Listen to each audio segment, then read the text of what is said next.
Bendecido día para todos, que la gracia de Dios esté con cada uno de ustedes y con cada familia. Justamente la clase de hoy se va a tratar de eso, de qué es y cómo tener una vida abundante, una vida plena.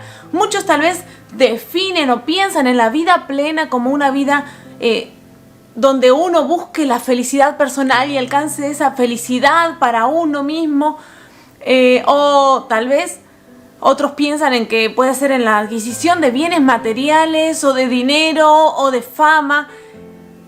Hay muchas opiniones acerca de qué es la vida plena y creo que también tienen que ver con la búsqueda del ser humano en hallar y en poder tener una vida plena.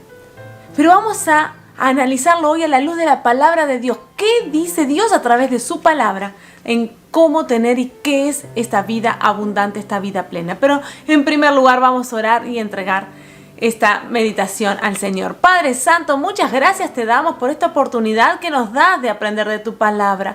Gracias, Señor, porque podemos conocerte más a través de ella. Gracias, Dios, por haberte revelado a través de la Biblia y que nosotros podamos tener acceso hoy a comprender tus deseos para nosotros a través de ella. Ayúdanos a ser sensibles a tu voz y a entenderlos y a poder disfrutarlos y vivirlos y que se hagan realidad en nuestras vidas. Gracias, Jesús. Amén. Para empezar, como les mencionaba, vamos a abrir la Biblia, si la tienen allí, en el capítulo 2 de Tito. Y vamos a ver cómo empieza el versículo 11, que dice: porque la gracia de Dios se ha manifestado para salvación a todos los hombres. Esta frase, la gracia de Dios, tiene que ver, y ahora la vamos a ir detallando, a qué es una vida plena.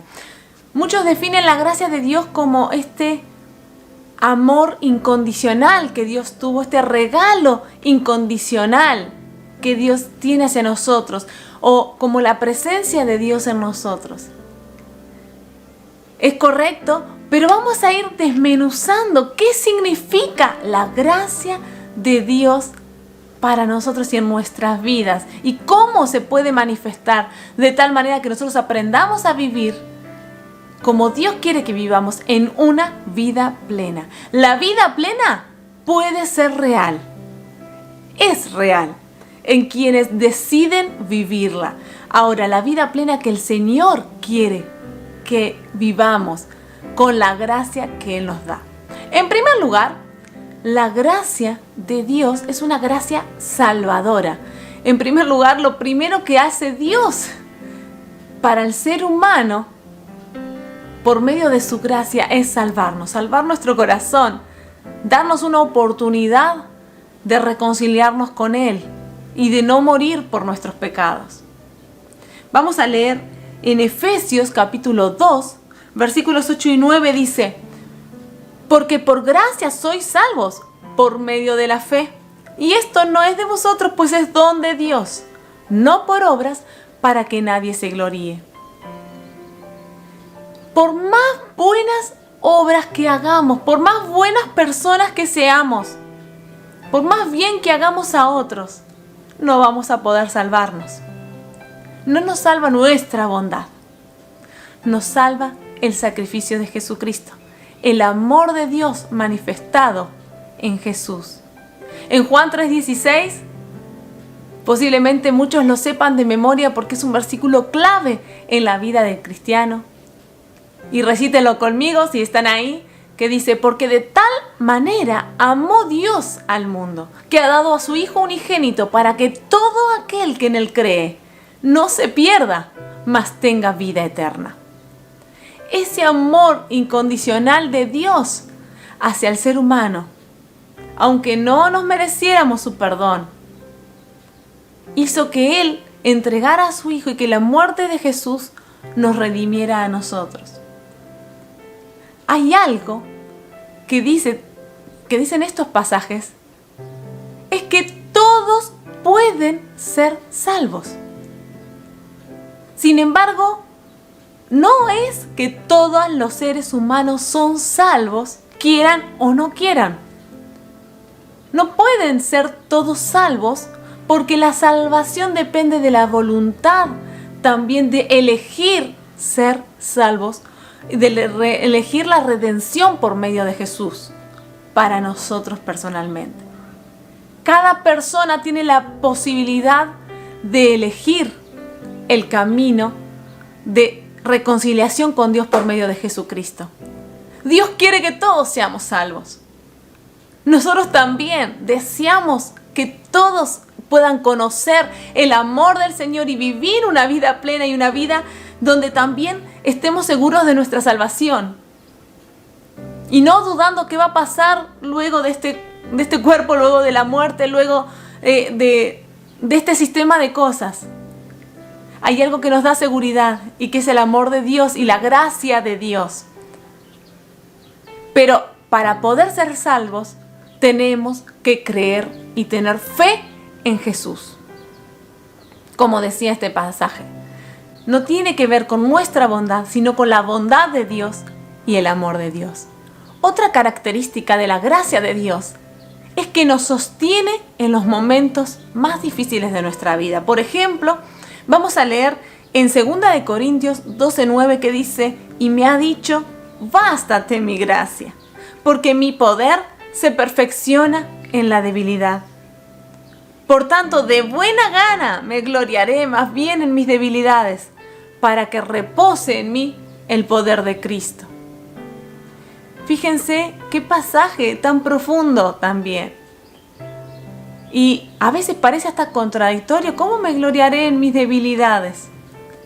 Sin embargo, da un motivo, que es que cuando yo soy débil, puedo ver mejor aún yo mismo, o yo misma, porque cuando soy fuerte, cuando puedo, creo que yo estoy logrando las cosas. Y eso a veces hasta puede llevar a enorgullecerme a mí por creer que yo soy la que puedo, que yo soy la que lo logré, que gracias a lo que hice pude tener lo que tengo o pude lograr ser quien soy.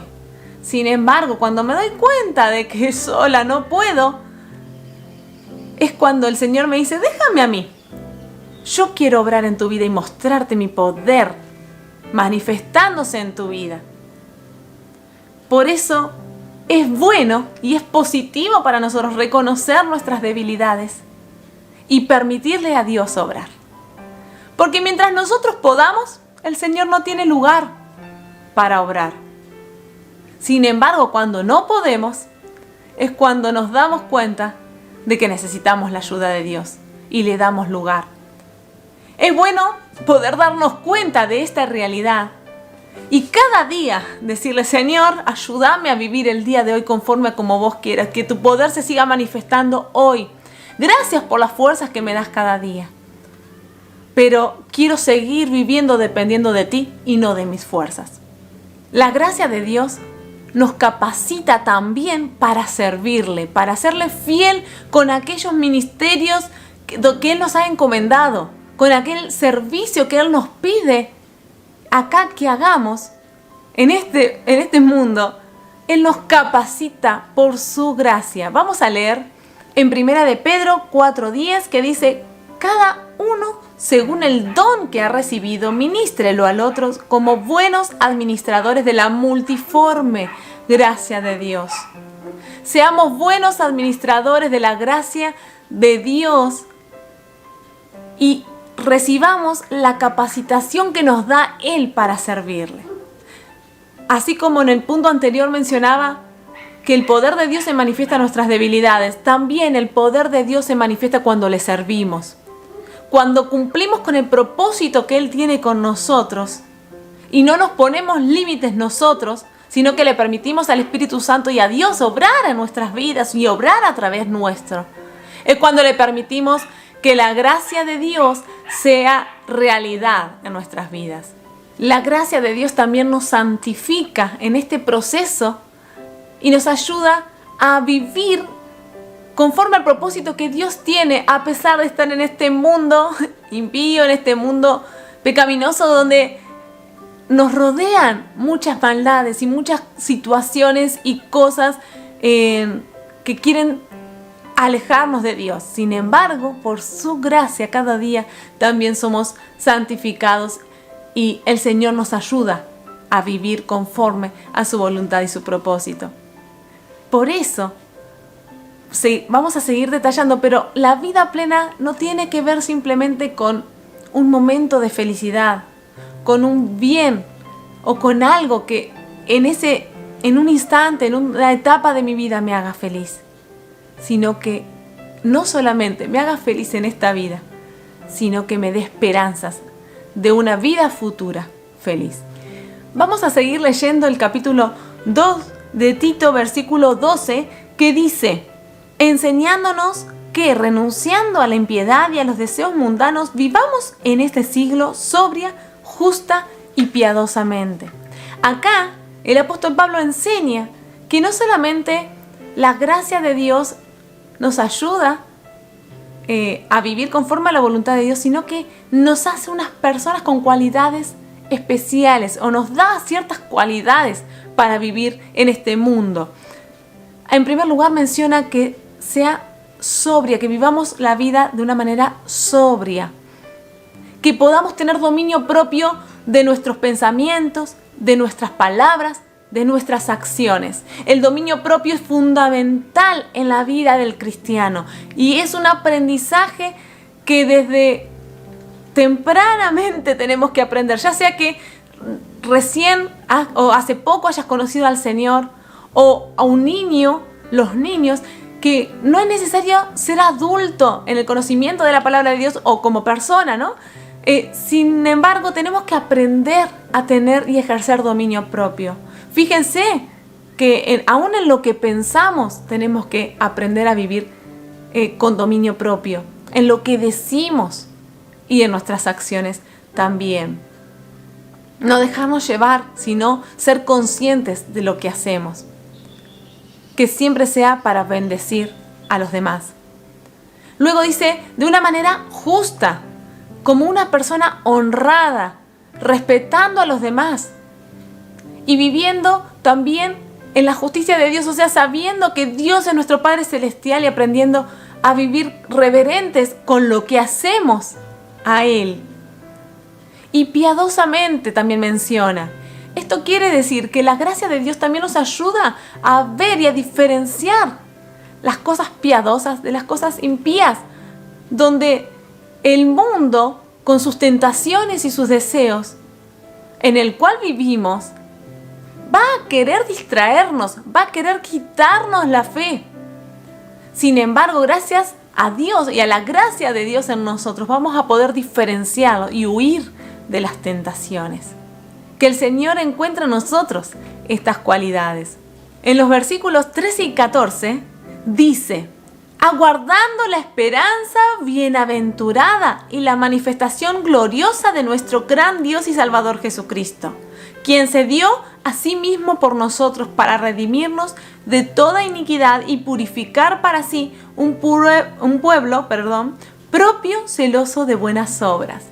Fíjense que hay algo que hace que no solamente querramos vivir bien o tener una vida abundante acá, sino que tenemos la esperanza bienaventurada, todos aquellos que hemos creído en Jesucristo. ¿Qué es esto? ¿Cuál es esta esperanza bienaventurada? Es la venida del Señor a buscar a su iglesia, el arrebatamiento. El Señor va a venir a buscar a sus hijos y en esa esperanza es que nosotros también actuamos hoy en día, sabiendo que no solamente es para el hoy y para el ahora que yo busco del Señor, sino esperando que Él regrese por mí, que regrese por su pueblo y regrese por todas las personas que le hayan aceptado. Por eso también nuestro deseo de predicar el evangelio, de comunicarlo, de decirte: Jesús te ama, Jesús quiere rescatar tu vida, Jesús quiere salvarte, a todo cuanto podamos. No quitarle esta posibilidad, sino dársela, decirle: Jesús quiere rescatar tu vida, y no solamente hoy, en el ahora, sino tu alma a futuro también. Qué lindo es tener esta esperanza, especialmente en los momentos difíciles que uno a veces dice, todavía, cuesta tal vez permanecer. Sin embargo, saber de que el Señor tiene un plan para nosotros y el Señor nos va a venir a buscar es un aliento.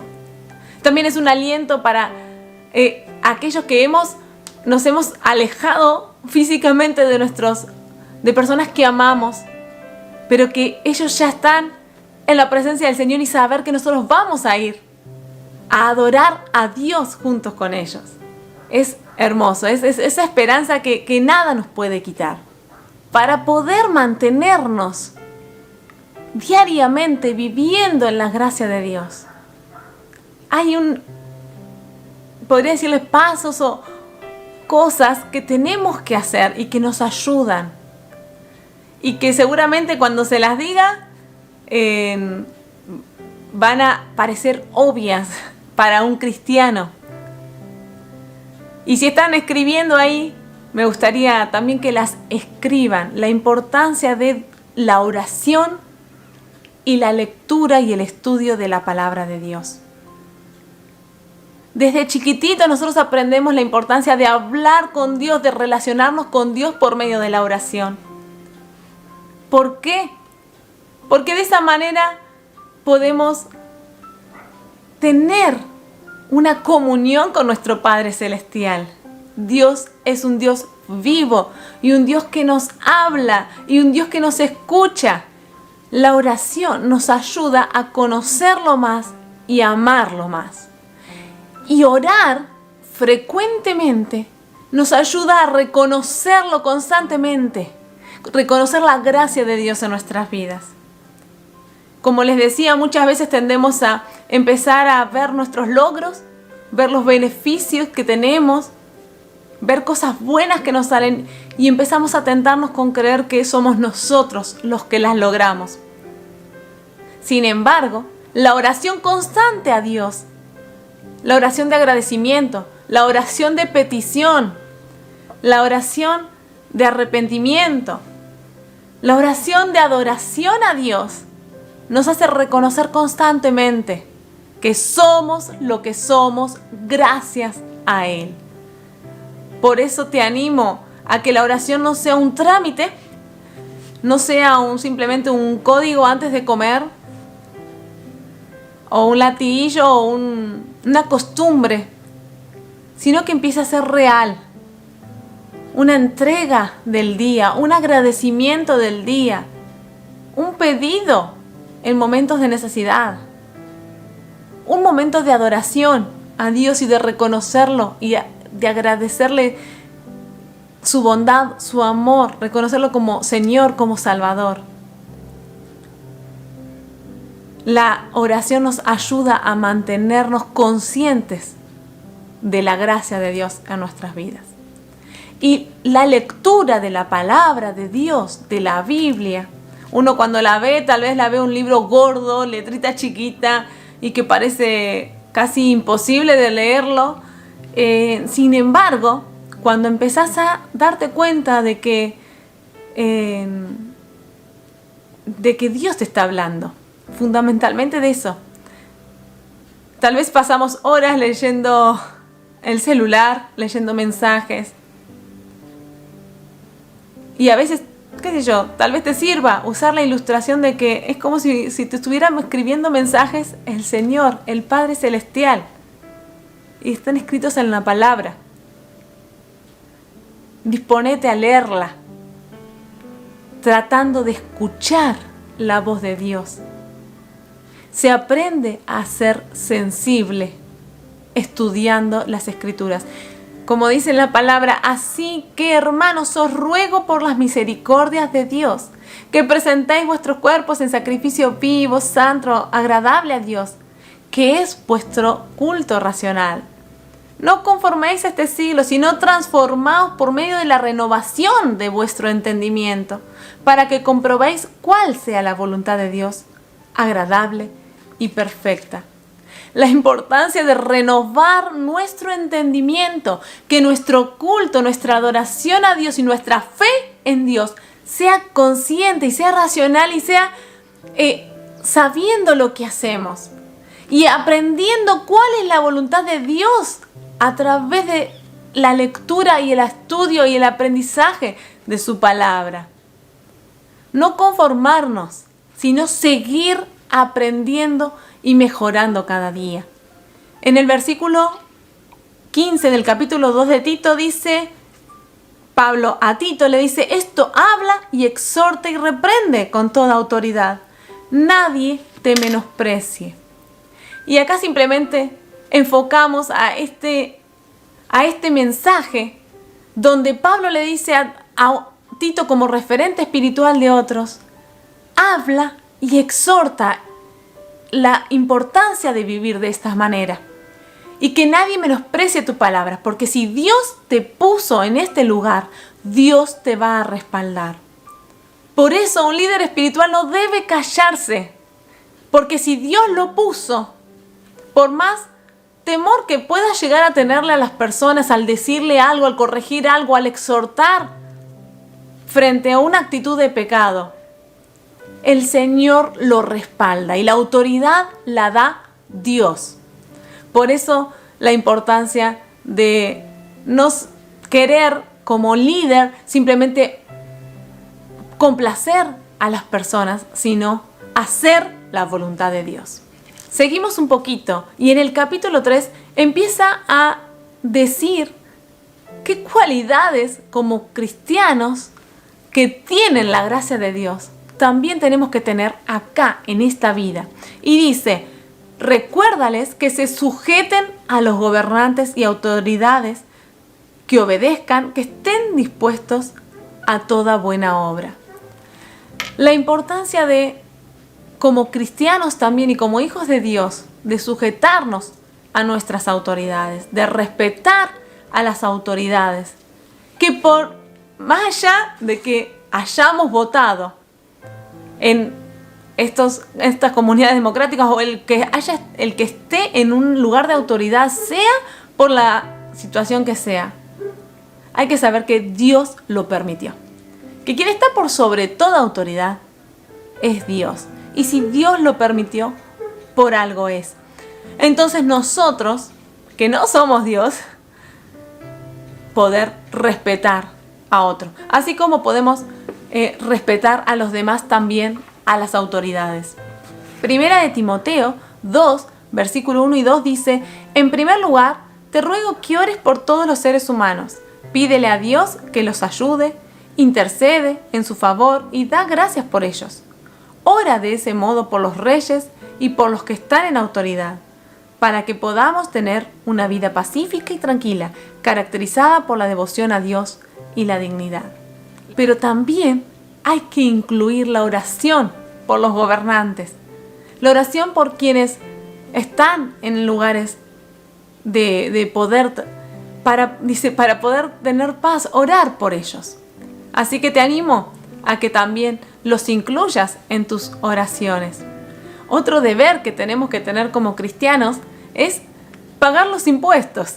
Miren, vamos a leer Romanos 13, el versículo 1, 6 y 7. Dice, toda persona debe someterse a las autoridades de gobierno, pues toda autoridad proviene de Dios y los que ocupan puestos de autoridad están allí colocados por Dios.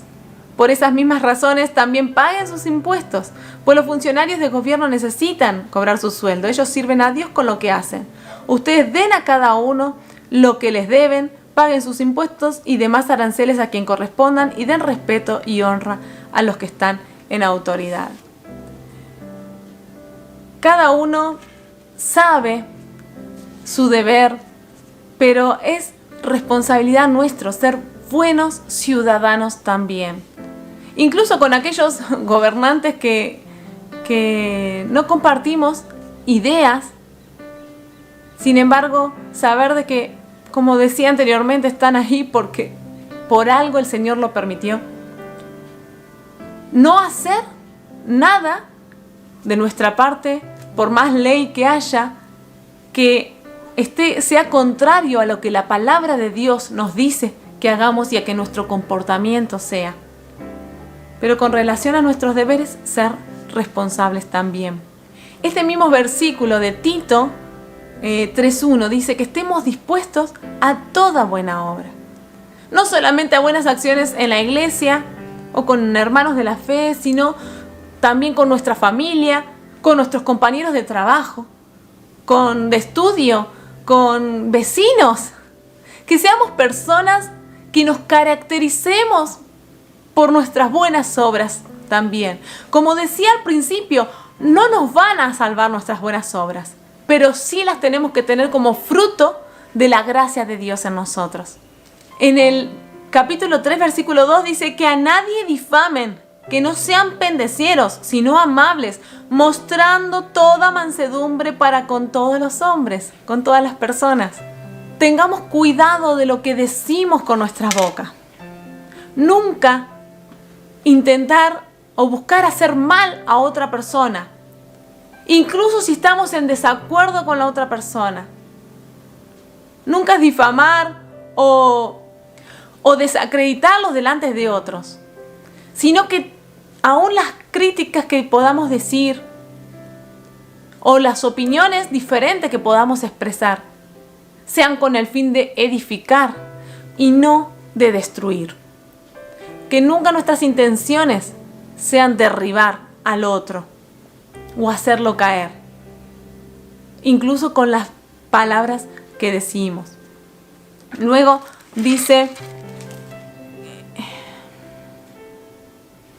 no pendencieros, sino amables. Pendenciero es la persona que busca pelea constantemente, que está ahí pendiente de con quién puede pelear. No, que no seamos caracterizados por eso, sino que seamos caracterizados por la amabilidad que mostró Jesús.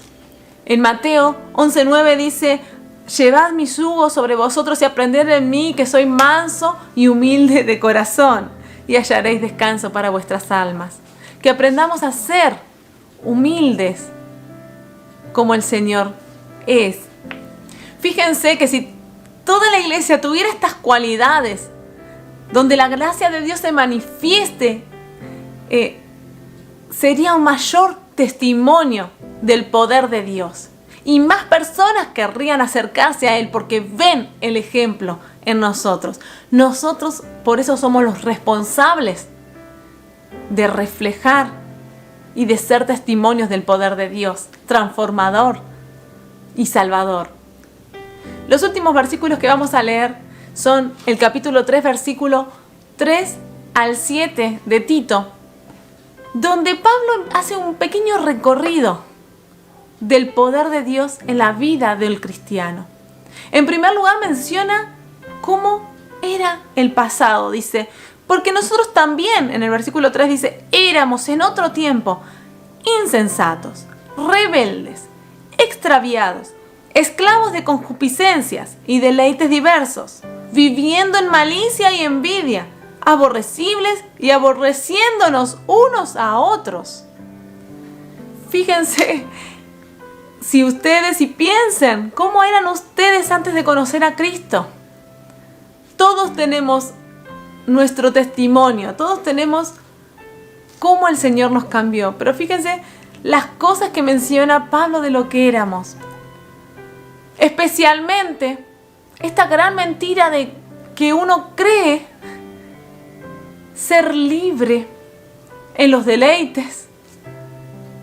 Sin embargo, estamos sin el Señor, atados por la voluntad del pecado en nosotros. La atadura del pecado nos mantiene engañados con las mentiras de Satanás. Sin embargo, Pablo acá habla lo necio que es el ser humano lejos de Dios y que no teníamos comprensión espiritual y nuestros juicios eran totalmente egoístas.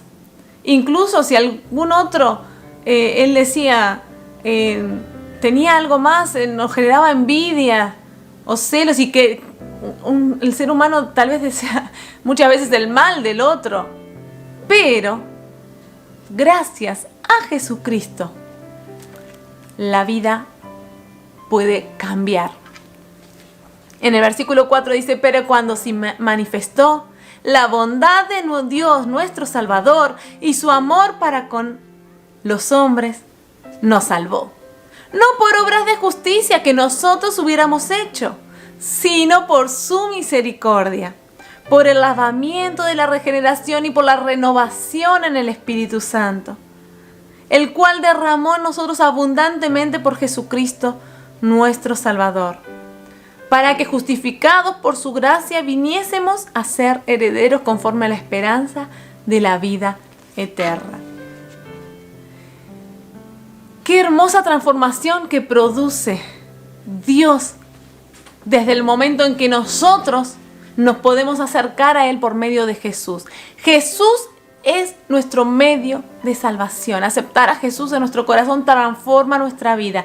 Y el Espíritu Santo es un elemento fundamental en la renovación de nuestro ser, de nuestra nueva vida. El Espíritu Santo empieza a obrar en nuestro interior para que aprendamos a vivir en la voluntad de Dios, que nuestros ojos espirituales sean abiertos y podamos entender cómo vivir la vida de una manera plena, de una manera feliz, de una manera con propósito, de una manera bendiciendo a los demás, siendo buenas personas, pero no simplemente por el hecho de serlo o por sentirnos mejores que los demás, simplemente como fruto de la presencia de Dios en nuestro interior. Y en el versículo 7 que leímos recién podemos ver que también nuestra experiencia y nuestra relación con Dios tiene este elemento futuro que ya un poco mencionamos antes, que dice, para que justificados por su gracia viniésemos a ser herederos conforme a la esperanza de la vida eterna. Y también lo podemos leer en 1 de Pedro 1:4, dice, para una herencia incorruptible, incontaminada e inmarcesible, reservada en el cielo para vosotros. El Señor tiene una herencia para cada uno de nosotros en su presencia y con fe en Él esperamos alcanzarla. Cuando las situaciones de la vida cotidiana nos quieran confundir, nos quieran distraer, tenemos que afianzarnos y repetirnos y creer nuevamente en las promesas del Señor. Todas se han cumplido y esperamos ansiosamente que el Señor vuelva a buscarnos e ir a recibir la herencia que Él preparó para cada uno de nosotros. Tengámoslo siempre presente en nuestra mente y en nuestro corazón, en nuestra relación con Dios, sabiendo de que Él desea lo mejor para nosotros.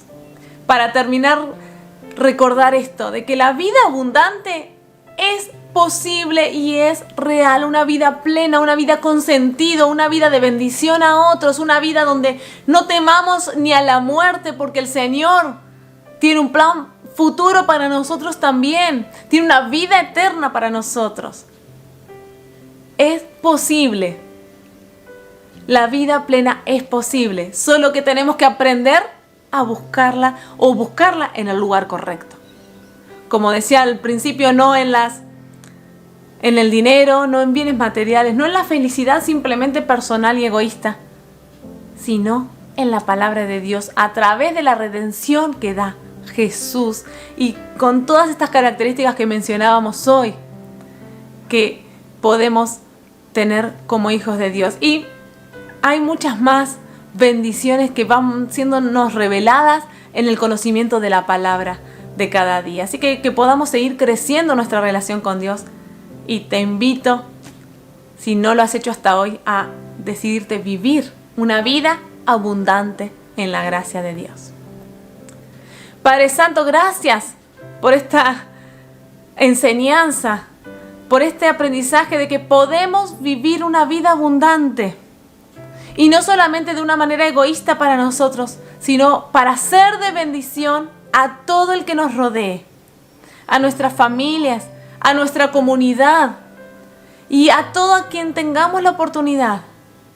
Padre Santo, ayúdanos a ser hijos que confiemos en ti de una manera personal y viva, dependiendo de ti, hablándote a través de la oración cada día con conciencia, sabiendo que tú eres nuestro Padre Celestial, ayudándonos a poner todas nuestras necesidades en ti y ayudándonos a confiar en que tu poder es quien nos mantiene a nosotros firmes.